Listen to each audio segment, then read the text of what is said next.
A CBS Reports documentary on Congressman George Santos says the Securities and Exchange Commission investigated a company that the New York lawmaker worked at, which was linked to a, quote, Ponzi scheme. Santos was regional director at the firm before the SEC shut it down. However, he was not named in the complaint. In the documentary, one of his childhood friends tells CBS News political correspondent Caitlin Huey-Burns how the Republican congressman used her to try to attract new investors. Where's George? Long before Long Island voters, Why are you confident you'll be clear? I'll be clear because I have nothing to hide. reporters and even a Republican senator confronted New York Congressman George Santos over his apparent lies. I was so outraged. I was so upset. Tiffany Bogosian, who met Santos when he went by George DeVolder at this junior high school in Queens, says she had other reasons to be suspicious. In an interview for a new CBS Reports documentary, Bogosian told us she and Santos lost touch until they ran into each other again 3 years ago at this Starbucks.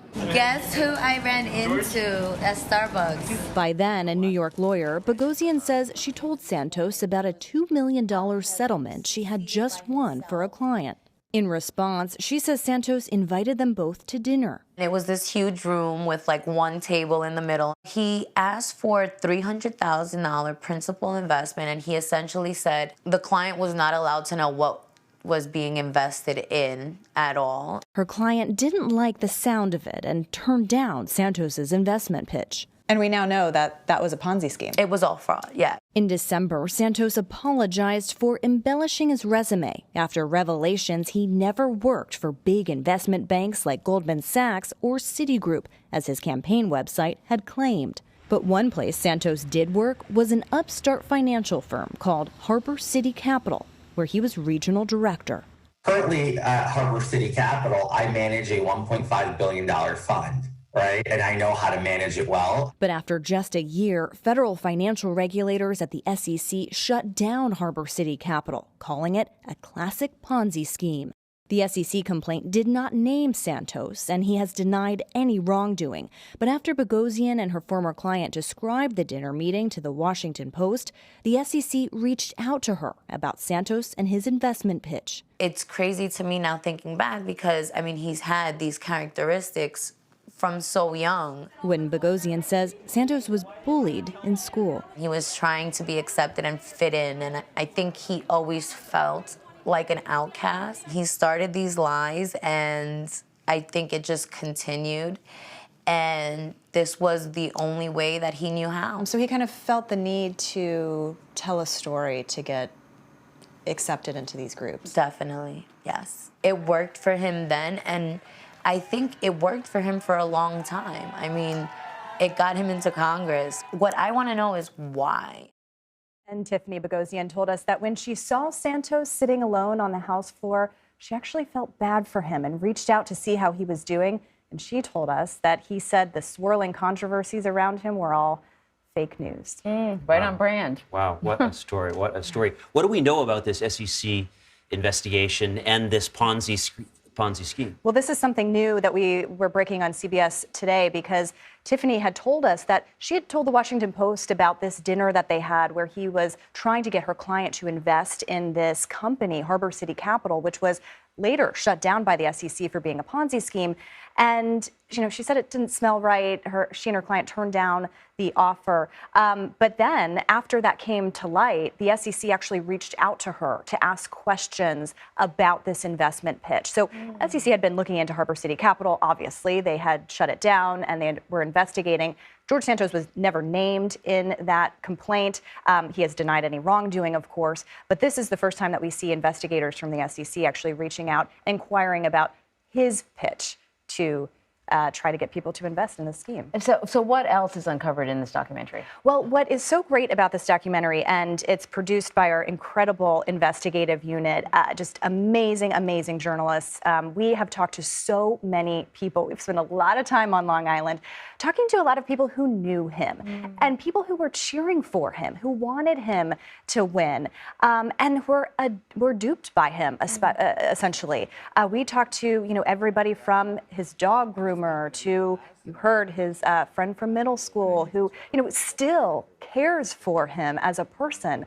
And we also talked to a lot of, Republican Party bosses, strategists on both sides to kind of figure out how this was missed. And what's interesting is there's no real formal vetting process for a member of Congress. It's really up to the party infrastructure, up to local journalists a lot of times. And so that's kind of the big story here. And I think there's an interest beyond politics, right? We're so drawn to these stories of how people lie, why they do, and how they get away with it.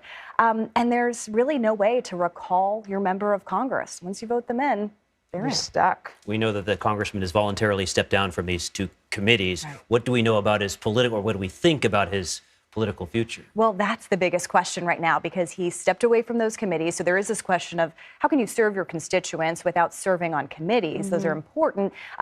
There's also this question about, what GOP leadership does. Remember, that majority that Republicans have is so narrow that they need every last vote. And you've seen Republican leadership be supportive of him staying in Congress unless or until there is some kind of criminal wrongdoing proved. Now, there are complaints filed to the Ethics Commission, and Speaker Kevin McCarthy says he wants to see that play out.